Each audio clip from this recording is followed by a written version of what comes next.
આપ જોઈ રહ્યા છો દિવ્ય સર્જન ન્યૂઝ અમરેલી। વિશ્વવિખ્યાત સત્તાધાર જગ્યાના મહંત વિજય ભગતના વિવાદનો મામલો સામે આવ્યો છે। સતનો આધાર ગણાતા સત્તાધાર 2 દિવસ પૂર્વે વિજય ભગતના મોટાભાઈ નીતિન ચાવડાએ મીડિયા સમક્ષ વિજય ભગત વિરુદ્ધ કર્યા હતા આકરા આક્ષેપ।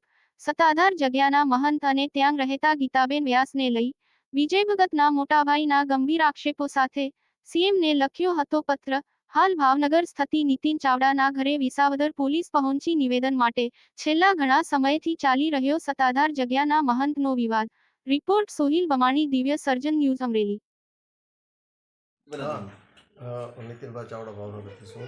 આજે જે પોલીસ આવી હતી ક્યાંથી આવી હતી અને શું લેવા હતી? એ વિસાવદર પોલીસ સ્ટેશનથી આવ્યા હતા। મારી એક 7/11/24ની ડીઆઈજી સાહેબની જે અરજી કરી હતી એના પછી જે ખોટી રીતે પોલીસને પ્રભાવિત કરે છે કે હું 100 ડીવાયએસપી હતો, મને તો વેરાગ લાગી ગયો એટલે હું સાધુ થઈ ગયો છું, તો પોલીસને પ્રભાવિત કરી નિર્દોષ લોકોને મારેલા છે। એ સબબનું આજે એક નિવેદન લેવા માટે વિસાવદર પોલીસ આવી હતી અને વિસ્તૃત નિવેદન આપણે આપ્યું છે।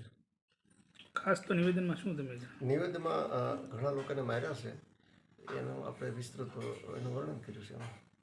વિજય બાપુજી ખોટા છે તમે માનો છો? 101% ને 150% ખોટો માણસ છે અને હું એ ખોટો છે કે આજે જે વાતો કરી છે મીડિયાની અંદર ગોળ ગોળ વાતો કરી છે, મીડિયાવાળાએ કોઈ પ્રશ્ન પૂછ્યા નથી અને એને પોતે રીતે વાત કરી દીધી, ગોઠવેલું એક ઇન્ટરવ્યૂ હતું, બાકી બીજું કાંઈ હતું નહીં એમાં કાંઈ।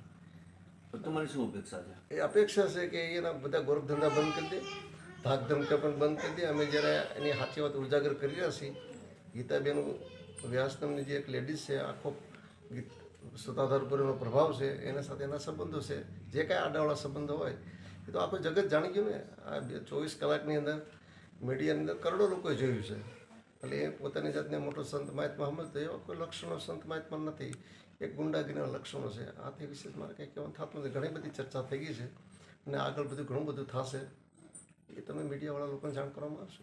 કદાચ કોઈ કાર્યવાહી નહીં થાય તો તમે શું કરશો? સરકારને આપણે લખ્યું છે કે સત્તાધારની અંદર વહીવટદારની નિમણૂક કરો અને સરકાર વહીવટદારની નિમણૂક કરશે જ, એમાં કોઈ શંકાનું સ્થાન નથી। એની દુઃખ તિરક મારી પાસે ઘણી બધી છે। એના જે કૌભાંડો મારી ભેગો 14 વર્ષ રહ્યો છે માણા, મેં એને જ ભણાવ્યો છે, એ જગતના પડ ઉપર ખોટું બોલે છે। મારા ફાધરે એને 1 રૂપિયો નથી આપ્યો, હું નોકરી કરતો તો મેં જ એને ભણાવેલો છે। મેં એની પાસે પૈસા માંગ્યા હતા, ભાઈ તું મેં તને ભણાવ્યો છે, તું મને પૈસા આપી દે। અને એને જમીનમાં ભાગ પણ લીધો છે। જ્યારે જમીનમાં ભાગ લીધો હોય ત્યારે હું મારા પૈસા માગું કે ન માગું, અને મીડિયાની અંદર કંઈક નીતિનભાઈ પૈસા માંગ્યા હતા તો મારા હકના છે તો હું તો માગું જ ને, હું ન માગું તો કોણ માગે એની પાસે?